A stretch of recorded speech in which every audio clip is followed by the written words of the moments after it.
आमचे वकील असीम सरोदेनी उच्च न्यायालयात सुद्धा जे काय आहे ती सगळी बाजू मांडलेली होती, सरकारी वकिलांनी सुद्धा मांडलेली आहे. हा विषय माझ्या एकट्याचा नाही आहे, हा विषय सगळ्या महाराष्ट्राचा आहे, सगळ्या देशाचा आहे. छत्रपती शिवाजी महाराज, संभाजी महाराज यांच्याबद्दल जी विकृत आणि घाणेरडी वक्तव्य केली त्याच्याबद्दलचा आहे. आणि महाराष्ट्रातलाच एक व्यक्ती अशा पद्धतीची वक्तव्य करतो आणि परत तो लपून राहतो इतके दिवस. या विषयावर मला आक्षेप आहे की जर केलं नसतं तर कोण लपून राहत नाही. मी माझा मोबाईल दुसऱ्या दिवशी पोलिसांच्याकडे हजर केला, जसाच्या तसा, डाटा वगैरे काही इरेज न करता. आणि जो म्हणत होते की एक वेगळं त्यांनी नरेटिव्ह सेट करायचा प्रयत्न केला की मी कॉल केला नाही, मी हे केलं नाही, मी ते केलं नाही. पण आज ज्या वेळेला हा सगळा फोन पोलिसांच्याकडे गेला त्यावेळेला डाटा इरेज करून दिला गेला.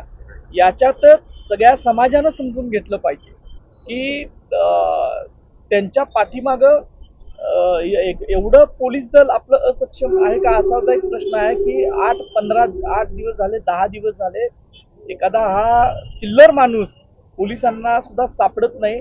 आणि माझी पहिल्यापासूनची धारणा आहे की माननीय मुख्यमंत्री हे शिवप्रेमी आहेत, सगळे उपमुख्यमंत्री शिवप्रेमी आहेत. काल सुद्धा तिने अनेक घोषणा केल्या शिवाजी महाराज, संभाजी महाराजांच्या बाबतीत. आणि ज्यांनी घाणेरडे विधाने केलेत त्यांना त्यांनी तातडीनं कारवाई करायला पाहिजे. महाराष्ट्रात म्हातारी मेल्याचं दुःख नाही, काल सोकवता कामा नये, अशी जी एक म्हण आहे ती होता कामा नये. एवढंच माझे याच्याबद्दल. खरं तर अंतरिम जामीन होता तो, आज त्याची मुदत संपली. आता कोणत्याही क्षणी त्याला अटक होऊ शकते. पोलिसांनी हे धाडस दाखवावं, काय वाटते? याच्याबद्दल न्यायालयात जे काय होईल ते बघता येईल. पण माझं महाराष्ट्रातल्या सगळ्या लोकांना, देशभरातल्या लोकांना एक आव्हान आहे की तुम्ही जी प्रवृत्ती आहे आणि एखाद्या प्रवृत्तीला कशा पद्धतीनं पाठीमागं सुद्धा घातलं जाऊ शकतं याचं उदाहरण आता महाराष्ट्रात चाललंय. एवढंच मला म्हणायचं आहे. याच्यावर मुख्यमंत्र्यांनी तातडीनं निर्णय घ्यावेत, कारवाई करावी. जरी हे प्रकरण न्यायालयात असलं तरी आपल्याला सगळ्यांना माहित आहे की कशा पद्धतीनं कारवाई करता येते.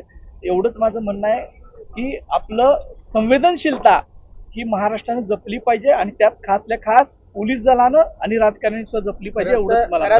तुम्ही असीम सरोदेंना वकील दिला, पण दुसऱ्या बाजूला सरकारी वकिलांनी जी भूमिका मांडली, सरकार कुठेतरी कमी पडते भूमिका मांडताना. असे आम्ही आमचं म्हणणं असं आहे की सरकारी वकील जे आहेत त्याच्याबद्दल सरकार निर्णय घेईल. मला माझ्या ज्यांच्यावर विश्वास आहे अशा मी वकिलांना माझं वकीलपत्र दिलं. एवढंच बनायचं.